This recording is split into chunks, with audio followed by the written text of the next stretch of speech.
السلام علیکم. زه یم نور البصر بصر، تاسو ګورئ دورشل ډیجیټل ټي وي.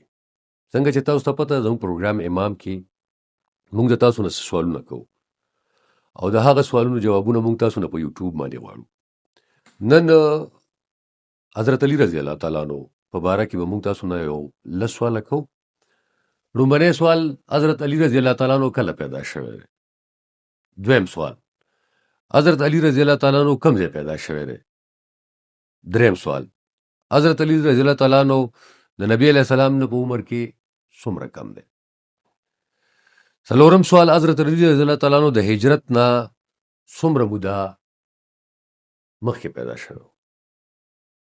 پنځم سوال، د هجرت په وخت کې د حضرت علي رضی الله تعالی عنہ څومره عمر و؟ شپږم سوال، د حضرت علي رضی الله تعالی عنہ د مور بیبي څه نوم و؟ اووم سوال، د حضرت علي رضی الله تعالی عنہ د علي نوم چا ایښودی و؟ اتم سوال، حضرت علي رضی الله تعالی عنہ په کوم کونیت باندې مشهور؟ نهم سوال، حضرت علي رضی الله تعالی عنہ د نبی علیه السلام سره څه رشته وه؟ لسم سوال، حضرت علي رضی الله تعالی عنہ د کومې قبیلې سره د کوم خاندان سره تعلق لرل؟ د دې سوالونو جوابونه په یوټیوب راکړئ. خپل قربان نور البصر بصر له اجازت ورکړئ. د خدای په امان.